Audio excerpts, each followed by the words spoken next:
25-year-old with the moth balls, naphthalene balls, that can lead to toxicity in which situation? If there is a G6PD deficiency. So to every G6PD deficiency child you will be telling, don't take primaquine, don't take sulfa drugs, don't get exposed to naphthalene balls. These are all the common instructions. Hypertension, weakness, muscle cramps, hypokalemia. Every entrance you go, Conn syndrome will be pervading you like a ghost, which you have to be sure. So what is the combination of renin and aldosterone scenario in Conn syndrome? Low renin with high aldosterone is Conn's. High renin with high aldosterone is secondary hyperaldosteronism, as all of you know very well. Pulmonary TB with a massive hemoptysis is generally because of a fungal ball, aspergilloma. Are you able to appreciate, doctor, there is a crescent of air. It's called air crescent sign, which is very classical of aspergilloma, is what need to be remembered. In FEO we see hypertension, palpitations, weight loss, etc., etc. They are all the classical features. A giant A wave. When will a giant A wave occur? With a very high pressure inside the atrium. Because at the time when atrium is contracting, it has to contract against what? Tricuspid valve. Right atrium has to contract against tricuspid valve.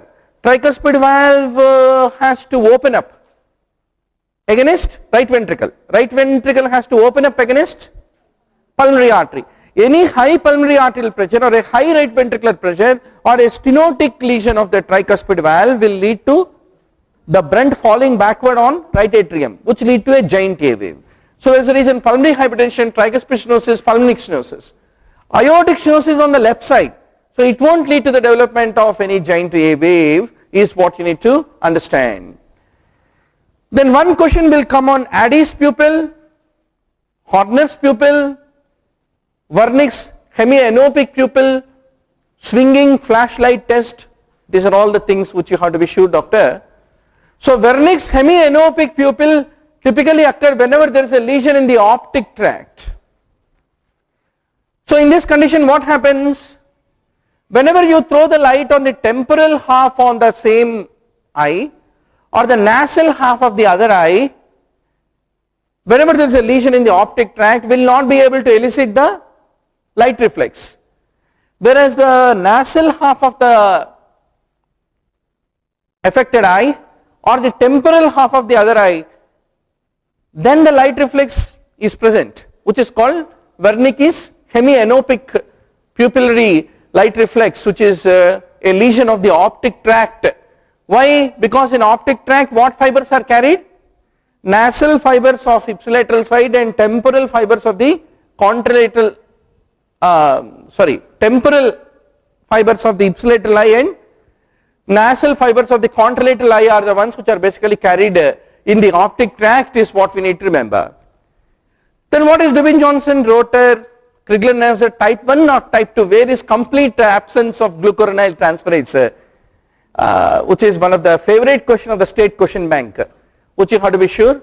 So in the Dubin-Johnson, bilirubin is conjugated, no problem, but the problem is the conjugated bilirubin must be secreted, which is unable to do. Hence it will re-enter into the blood, leading to the development of the conjugated hyperbilirubinemia. And in Dubin-Johnson, what happens to the hepatocytes? All this conjugated bilirubin become deposited in those hepatocytes, giving them a piggy appearance. If you happen to do the pathological specimen, piggy appearance is one of the very classical feature. Silicotuberculosis, as the name itself says, silicosis predisposes to tuberculosis. What is cell of origin of hairy cell leukemia? So we should be sure, for a long period of time it was controversial. After immunophenotyping techniques have come, they discovered that it is the B cell neoplasm, basically hairy cell leukemia is a B cell neoplasm, where B cells are the ones which are the cell of origin. It is the lungs, the most common site of affection of sarcoidosis, bilateral hilar lymphadenopathy with a non-caseating granuloma with a high levels of the angiotensin converting enzyme This is a typical combination which you come across in the case of the sarcoidosis. Lupus pernio, everything you should know about sarcoidosis. This is a question I am waiting since ages to come in the exam, because every time we used to discuss diabetic ketoacidosis, biochemistry of diabetic ketoacidosis used to be a favorite topic. See doctor, it's a very common experience in casualty. Basically, where is decay managed? Decay should be managed not in acute medical care. वहाँ तक patient को you should not let him go. In casualty only you should control. Next day morning when your night duty is over, patient must be all right drinking coffee. The one who came with a severe acidosis in the evening 5:30, 6 o'clock, you should manage so diligently that next day morning he must be drinking coffee by the time your chief is on rounds. If you have not done that, means you have not managed decay. Whenever you are managing decay, if you do the urinary stick test, it will say ketone bodies 1+. You commonly observe. You have given 15 units of insulin slash and then 50 units running in a 1-point normal saline, and then you are whole night managing the glucose levels with adequate insulin and potassium replacement, everything. Next day patient woke up and nicely having a cup of coffee comfortably. Then you have sent one more urine sample to the laboratory and asked how much is the ketone body. Yesterday it was 1+, today it will say 4+. Hurry, what is this paradox, you will think. Now the question talks about it precisely. The ketone bodies include 3: acetone, acetoacetate and beta hydroxybutyrate. Now the ketone body beta hydroxybutyrate is the one which is 3 times more produced than the acetoacetate. But what does your nitroprusside urinary reagent will be detecting? It won't detect beta hydroxybutyrate, it will be detecting basically acetoacetate. Agreed? Whenever the acidosis of the patient resolved with your normal saline, insulin therapy and everything, whenever the pH of the blood has come from a acidic pH into a normal pH, there is a peculiar thing which will happen in the body. A lot of beta hydroxybutyrate, which is predominantly produced ketone body, get converted into acetoacetate, which will then appear in urine, and urine dipstick test will then show increasing acetoacetate. But why this increasing acetoacetate is happening? Due to the change of the redox potential of the acidic pH converting into 7.4 neutral pH in the blood, more beta hydroxybutyrate, which is a predominant ketone body, become converted when the patient is recovering. It get converted to acetoacetate, and that acetoacetate will appear in urine, and urine test will detect more acetoacetate because it can only detect acetoacetate, not beta hydroxybutyrate. So clinically patient will be improving. Urine examination wise he will be showing higher ketone bodies, but don't be worried about it. Of course that is one reason why urinary ketone body can be high. Second reason is if the patient is really deteriorating. So but clinically you should see. So if you say that a patient of DKA has died next day, means you have killed him actually. There is no way that he can die. So you have done a obstetrics night duty, means eclampsia patient must be drinking coffee by next day morning, following suction evacuation in the night with a good max sulfate. She should not die. Your DKA patient must be drinking coffee by next day morning. Then you have done a good night duty. Otherwise your responsibility for the national mortality statistics. So be very sure, doctor. Now chronic hepatitis C.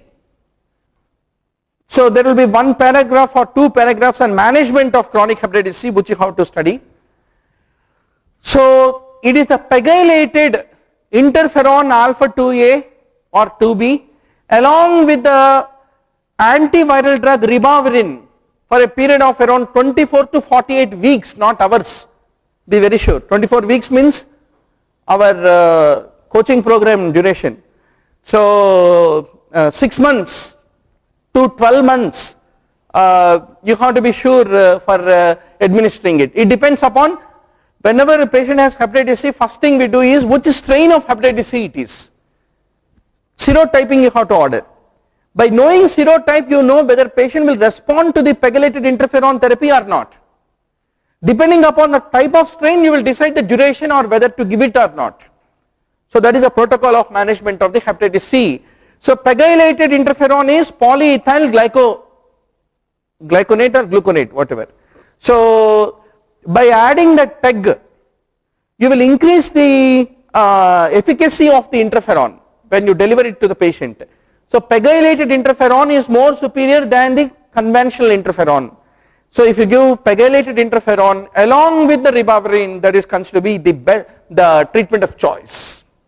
I leave all that literature for you to review. Now you know very well lactic acidosis, uremic acidosis, mud piles, uremic acidosis, then diabetic ketoacidosis. These are all responsible for a high anion gap, whereas diarrhea, renal tubular acidosis are responsible for normal anion gap. Gilbert syndrome, what do you mean by Gilbert, doctor? Only bilirubinemia will be there in them whenever they get fever or they do exercise or they get a stress. But how do you differentiate that this unconjugated hyperbilirubinemia of a Gilbert is a very benign condition? If you check the other liver function tests, aminotransferases and alkaline phosphatase, they will all be normal. Only bilirubin elevation in isolation will be there in them. And predisposing factor like fever or exercise or sepsis or surgery, some precipitating factor will be there. That describes the Gilbert syndrome, is what need to be remembered. Portal hypertension is called prehepatic, intra and posthepatic. But the only point is where will you start is important. Prehepatic means don't start from hepatic vein into the liver. Start from intestine through portal vein into the liver. I mean, there are pundits who got confused on this matter, that's the reason I am telling you. So prehepatic is portal vein thrombosis or congenital atresia of the portal vein. Whereas posthepatic means after the liver is hepatic vein through IVC, it drains into right heart. So any right heart failure or IVC obstruction or hepatic vein thrombosis or IVC thrombosis, any of them is basically called as post-hepatic. Generally, selective proteinuria will be there in all those renal conditions which are known to deteriorate. Non-selective proteinuria is more benign. So FSGS, IgA nephritis, lupus nephritis, diabetic nephropathy, they are all associated with, non-selective proteinuria. Whereas selective proteinuria is more a benign condition which you see in minimal change disease like conditions is what you have to remember. Then which drug is known to stabilize the plaque in acute MI? It is the statins which are known to have pleiotropic effects, not only lipid control, they also are known to stabilize the atherosclerotic plaque is what need to be remembered. Darting movement of the tongue, just like a lizard's tongue or a snake's tongue.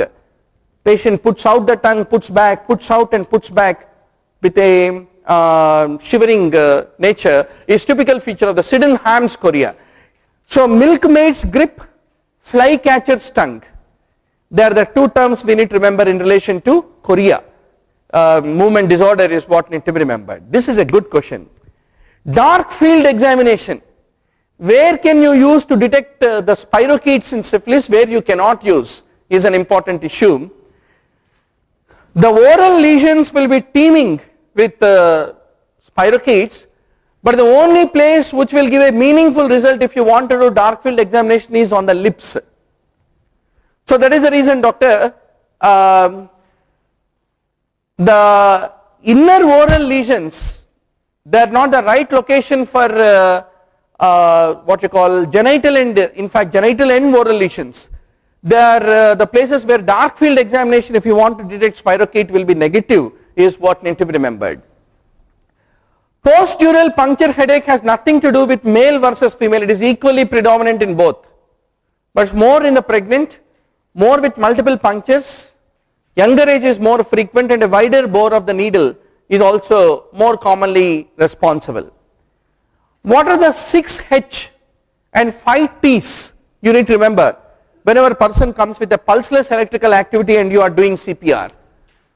So you should identify hypovolemia, hypoxemia, hydrogen ion, that means acidosis, hypo or hyperkalemia, hypoglycemia, hypothermia, which are responsible for pulseless electrical activity, 6 H's. Then similarly 5 T's, T for toxins, which include tricyclic antidepressant, digitalis, beta blockers or calcium channel blockers. T for cardiac tamponade also can lead to pulselessness. Then thrombosis, coronary or pulmonary, and tension pneumothorax and trauma. The 5 T's you need to remember whenever the patient comes with pulseless electrical activity and you are doing the CPR is what need to be remembered. CVP is 1 to 7 millimeters of mercury. CVP reflects which atrial pressure? Right atrial. And pulmonary capillary wedge pressure is 6 to 12 millimeters of mercury, which reflects the left atrial pressure, and cardiac output is 4 to 8 liters per minute, as all of you know. MOP regime is the one which is used in the case of the Hodgkin's lymphoma, one of the oldest questions. Growth failure along with the hypogonadism, what is that called? Acrodermatitis enteropathica is typically seen in the case of the zinc deficiency. Whenever the child, when will the child will be able to reach for the objects? By about 4 months, he should be able to reach for the objects.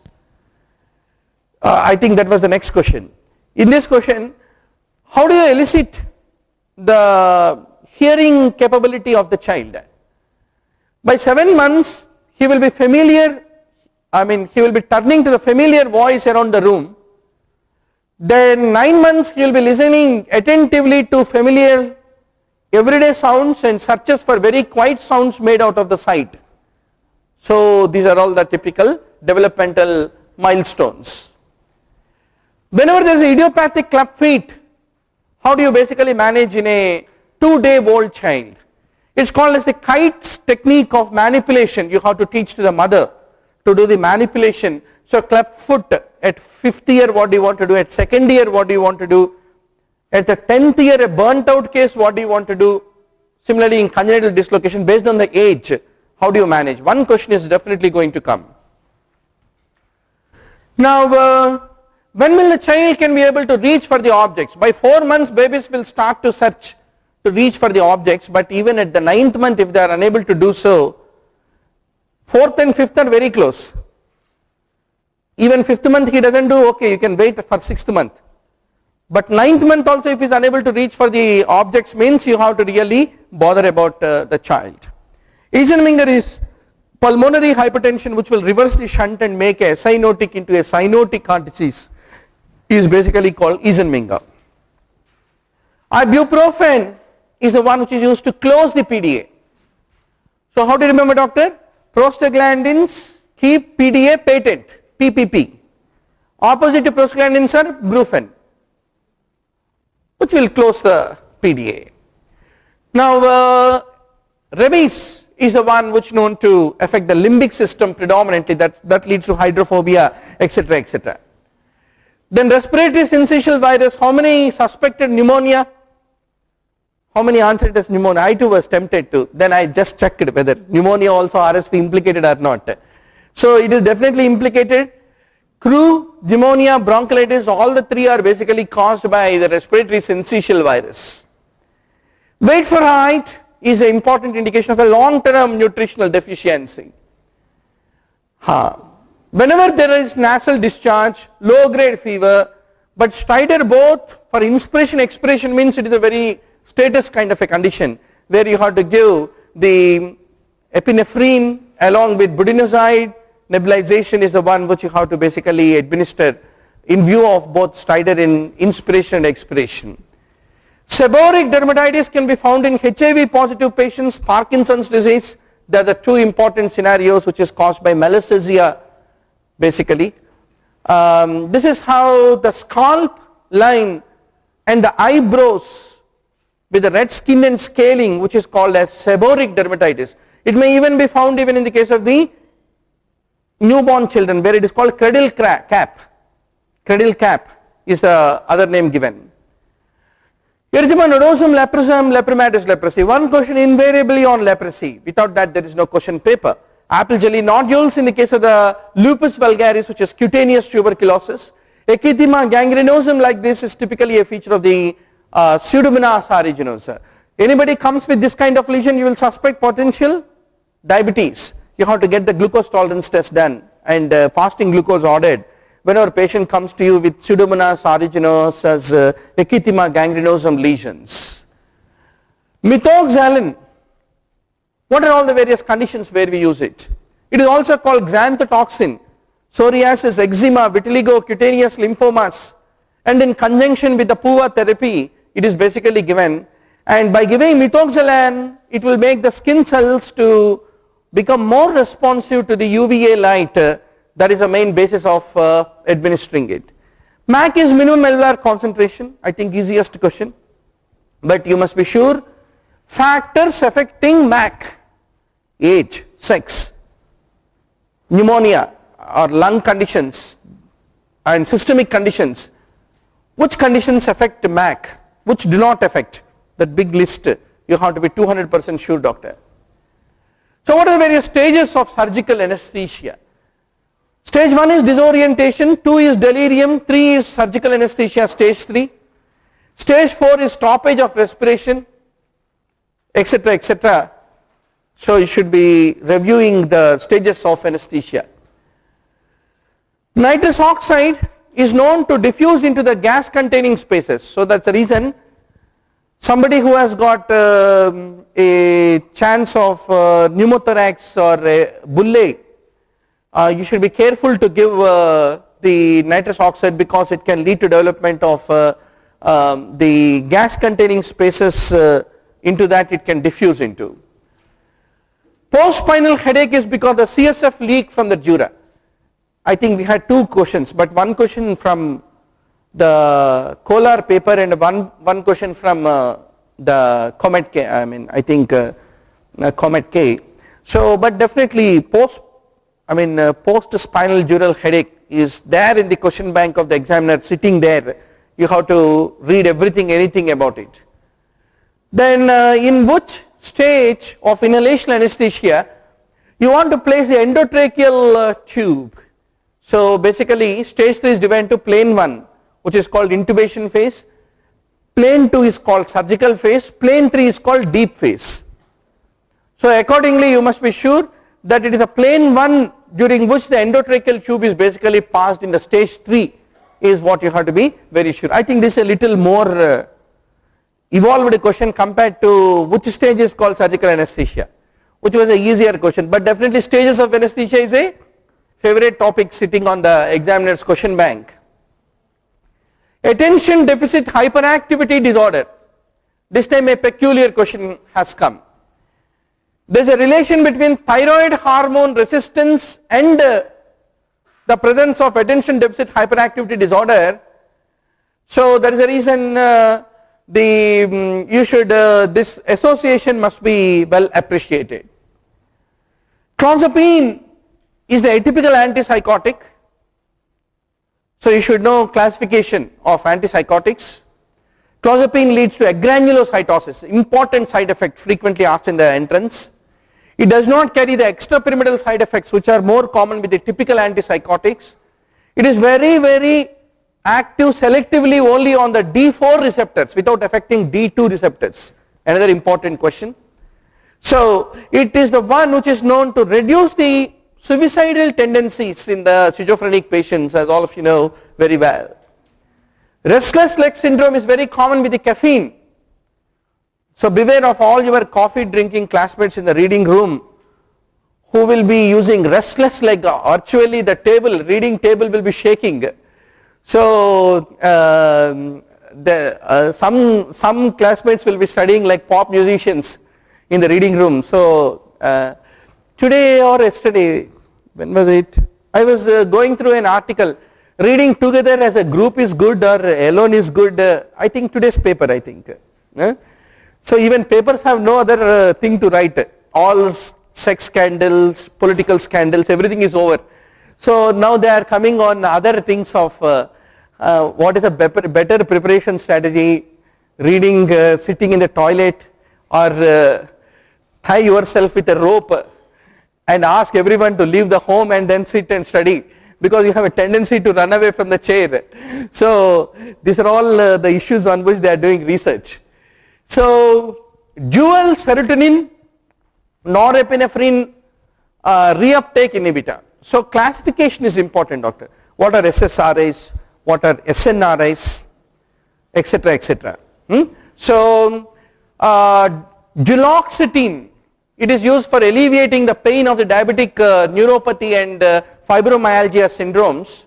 It is serotonin norepinephrine reuptake inhibitor, which is also used in anxiety and obsessive disorders. What are the other SNRIs that you know? Venlafaxine, duloxetine, and desvenlafaxine, and milnacipran. These are all the examples of SNRIs. So what is Micafin? Micafin is a drink which is laced with chloral hydrate. 1960s ka English movies. You can see chloral hydrate, Micafin. Nowadays no Micafin, directly cocaine. So there is no time for all those simpler gimmicks. So radiographic feature of pulmonary embolism. Recently we had one more question, I think in the Karnataka exam, Westermarck sign or something we discussed. So Hamptons Hump, Westermarck sign, you all know. Westermarck sign is what? Focal oligemia of the pulmonary vessel. Then Hamptons Hump is that triangular shaped opacity due to the infarct caused by the pulmonary embolism. What is Flischner's sign? Who will tell the answer? What is Flischner's sign of pulmonary embolism? So radiology of pulmonary embolism is very important, doctor, very simple. If you look at the central pulmonary artery, it becomes typically prominent whenever there is pulmonary hypertension due to the pulmonary embolism, which is basically called as if you look at the hilum of the lung, a prominent pulmonary artery is an important radiological sign, which is called as Flischner's sign. Rutgerger's spine, I think you will beat it down to bushes. Standard questions means you will be hitting like American Scud missiles, I am very sure. So renal osteodystrophy. If you can hit the standard questions also will give you seat, let me tell you. If you can give standard answers for standard questions also will give you seat, because getting seat is no sign of chivalry or bravery. It is a modesty placed in a balanced manner in the exam hall, that's all. So pulmonary mycetoma on the radiograph typically will lead to a loosened crescent like this, is what we need to basically understand. Now what is a dark area in the conventional film is because of basic plating techniques of conventional radiography, but your examiner forgot that you are all modern CT, MRI, MRCP kind of a what you call modern students. So signal to noise ratio, spatial resolution, these are all basics of anyway once you join MD radiology there is no other work in the first 5-6 months. 5-6 months nobody will permit you into the MRI room, doctor, be very sure. They will throw you in a conventional radiology, read the x-rays, report the x-rays. So I still remember one of the classmates who got disgusted, left the MD radiology seat and immediately got in AIMS general medicine, because he thought, array, what is this dark room claustrophobic experience, every day reporting around 200 films and you are not seeing patients. So actually a good radiologist means at least in your formative stages you should go back and check whether your radiological findings matching with the clinical findings, etc. So that way. Insulinoma, how many of you answered it as somatostatin receptor scintigraphy? I know. I mean in the sense that it's the most glamorous answer, right? So but which is the glamour does not lie with it, because it is the endoscopic ultrasonography most sensitive. Then comes selective arteriography, 80% sensitive. And if you take the nuclear imaging, that is somatostatin receptor scintigraphy, you can't help. Only insulinoma 60 to 70% only are picking up. What can you do for that? But logically speaking, yes, that's a good guess, so it is a wrong answer. Now a 10-year-old female with right hypochondriac pain with the fever, with the jaundice, with the palpable mass in right hypochondrium. It's the easiest question in the world. I am very sure you all would have answered it as choledochal cyst. It's a typical type 1 choledochal cyst. You must be very sure on Kasai's procedure,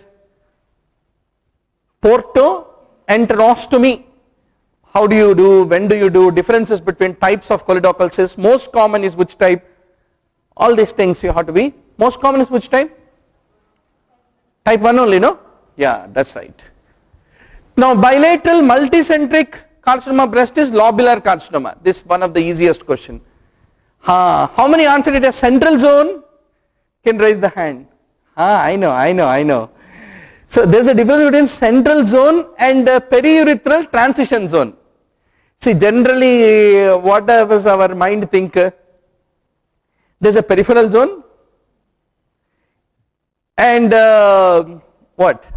Central zone. Between the two we think there is a transition zone. That is not true. There is a peripheral zone, central zone, central to that is transition zone. Very wrong nomenclature to confuse the students, right? So even I too understood it yesterday only. So there is an outer peripheral zone, then comes the central zone, and then comes the periurethral transition zone, which if it enlarges will lead to the obstruction of the bladder outlet. So which is the basis of most common location for BPH. And prostate cancer comes most commonly from peripheral area. If the examiner asks where prostate cancer comes, easy to answer, but BPH only is the issue. And these are the questions, after you come out of exam hall, 10 times you waggle your fingers, maybe you lose finger, you can't take back. So that kind of questions, no problem. Carcinoma of the esophagus, all these things, achalasia, ectodermal dysplasia or Patterson-Brown-Kelly, they are all considered to be the precancerous conditions. How many, anybody answered achalasia? Variety, way? No, okay. Patterson-Brown-Kelly, you answered it as post-cricoid carcinoma, it leads to no? D, ectodermal dysplasia, yes, is one of the known risk factors mentioned in the last in small letters. So that's how we missed it. Which one? Jenker is not. Is it? No, absolutely no. Unless there is a deja vu makes us to think so. So just let me know if it is so. This is I think the most deadliest question in this paper. Breast cancer we can remember. We have to remember. Ovarian, endometrial, carcinoma, cervix we can remember. Examiner knows you know all that. So stomach cancer let us ask. Once more you must know the multiplication table. So tumor penetrates serosa is T3, 7 to 15 nodes is N2, and M1 is distant metastasis, M0 is no metastasis. I leave that multiplication table with you. Nasotracheal intubation contraindicated whenever there is a basilar skull fracture is what need to be remembered. Clindamycin lead to pseudomembranous colitis, so you expect Clostridium difficile. Smoking has been shown to have a protective effect on ulcerative colitis, though we should not tell that to the patient. Now hypertrophic pyloric stenosis, ultrasound abdomen will show the lengthening or shortening. What do you see in pylorus? In hypertrophic pyloric stenosis, some change in length. Just check it back. Shortening or lengthening? Just check that. Okay. 40-year-old with fever, fatigue, diffuse painful swelling in the midline of the neck with epithelioid and giant cells. Thyroiditis, doctor. Granulomatous thyroiditis, De Quervain's, Hashimoto's. Differences between one and the other in the radioactive iodine uptake, which will show decrease, which will show increase. This is a favorite issue, which will show euthyroid status, hypothyroid and hyperthyroid. So giant cells in histology means it is a classical example of subacute thyroiditis. Multinucleated giant cells will be found. So this is a typical needle aspiration biopsy of the thyroid in subacute thyroiditis, which is showing the presence of giant cells is the clue for the answer. How many thought option B, ovary? Yeah, I too thought, but I just counter checked. I found that ovarian mucinous cystadenomas are implicated to be responsible for Zollinger-Ellison. So, but losing a mark on Zollinger-Ellison is very sad, because we know that it is hypergastrinemia. Only thing we didn't know is ovary can be such an endocrine factory that even it can produce not only estrogens nowadays, gastrin also is a shock in the exam hall. Anyway, now what is the King's College criteria for the orthotopic liver transplantation? King's College has proposed certain criteria in paracetamol induced liver failures versus non-paracetamol induced liver failures for you to take a decision whether to do liver transplant or not. So examiner's interest is about it. So patients with deep coma with hepatic encephalopathy grade 3 and 4, do transplant in them. Arterial pH lower than 7.3, PT greater than 100 seconds and serum creatinine greater than 300 micrograms are the criteria for the orthotopic liver transplantation in the fulminant hepatic failure caused by the acetaminophen toxicity. Non-acetaminophen induced fulminant criteria, they have laid around 5 different criteria. Somehow you have to read those criteria whether you love to be gastroenterologist or not. Now if you use 5% dextrose in the IV fluid resuscitation time, what will happen? It can lead to the development of a low serum osmolarity by dilution, and it can lead to development of a cerebral edema, which is the important possible complication. Now pancreatitis, gallstone disease is leading to it. What is the best option? It is ultrasound of the abdomen, which is considered to be very sensitive investigation to identify the gallstone disease. MRI, CT, all will come afterwards. Now in a case of carcinoma of the cheek, which is a single agent chemotherapeutic agent that you can use, cisplatin is considered to be the drug of choice for the management of the cheek carcinomas. Whenever there is a cervical goiter, was it a question of UPSC? No. So I think this was a Orissa state entrance paper. Thoracic extension of cervical goiter, it is the cervical approach which is most commonly taken approach, not thoracocervical approach or a thoracic approach. Now a patient is given spinal anesthesia for TURP, and an hour later he developed altered sensorium, which is generally due to that hypotonic solutions that we use, which lead to the development of the water intoxication, which can be a complication which can develop as early as 15 minutes or as late as 24 hours. Anytime this hyponatremia can develop. This is a very cruel question. Apache scoring means even if you do DM emergency medicine also, you won't remember all the variables. No need of remembering also. What is the need? Point is, by calculating Apache score only you will tell prognosis of the patient. But the prognosis, if you are a good clinician, you will be knowing, seeing the patient, smelling the patient. So these are all basically graded way of prognosticating. In that heart rate, mean arterial pressure, temperature, respiratory rate, creatinine is there, not blood urea, nitrogen. That's where examiner like to fix you. In Crohn's disease, recurrence is common even after resection also. Even if you remove intestine, it's a systemic inflammation basically. So that is the reason just removing that inflamed bowel will not be able to prevent the recurrence is what we need to fundamentally understand. Medullary carcinoma, amyloid stroma, you all know very well. Now if you look at bilateral renal agenesis, it is found in 1 in 5,000, unilateral is found in about 1 in 2,000. So in this already examiner has given you clues.